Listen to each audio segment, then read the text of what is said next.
અમદાવાદ શહેરમાં પીધેલા કાર ચાલકોને પોલીસનો કાયદાનો કોઈ ડર જ ન હોય તે રીતે એક બાદ એક અકસ્માત સર્જી રહ્યા છે। શહેરના નરોડા દહેગામ રોડ પર એક કારના ચાલકે ચિક્કાર દારૂ પીધેલી હાલતમાં બેફામ ડ્રાઇવિંગ કરી અકસ્માત સર્જતા બે નિર્દોષ યુવકોના જીવ ગયા છે। કાર ચાલક એટલી સ્પીડમાં હતો કે ડિવાઈડરની જગ્યા પર મૂકેલા પથ્થરો કૂદી કાર હવામાં ફંગોળાઈ હતી અને સામેની બાજુએ આવી રહેલા એક્ટિવાને ટક્કર મારતા બે યુવકોના ઘટના સ્થળે જ મોત નીપજ્યા હતા। સ્થાનિક લોકોએ જ્યારે કારના ચાલકને ઝડપ્યો ત્યારે તે નશાની હાલતમાં હતો અને લથડિયા ખાતો હતો। પોલીસે હાલ કાર ચાલકને ઝડપી વધુ તપાસ હાથ ધરી છે।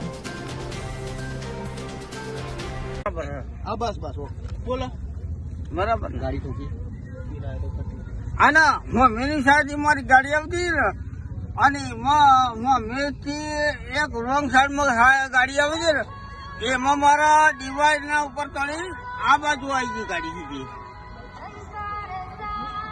ગાડી મારી મમ્મીની સાઈડ થી આવતી અને મમ્મીથી એક ગાડી આવતી ને એમાં ડિવાઈડરમાં दारू पीना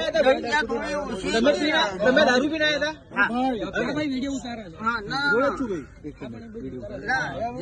ये હોય ભાઈ હકીકત કેવાની હોય ને બરાબર।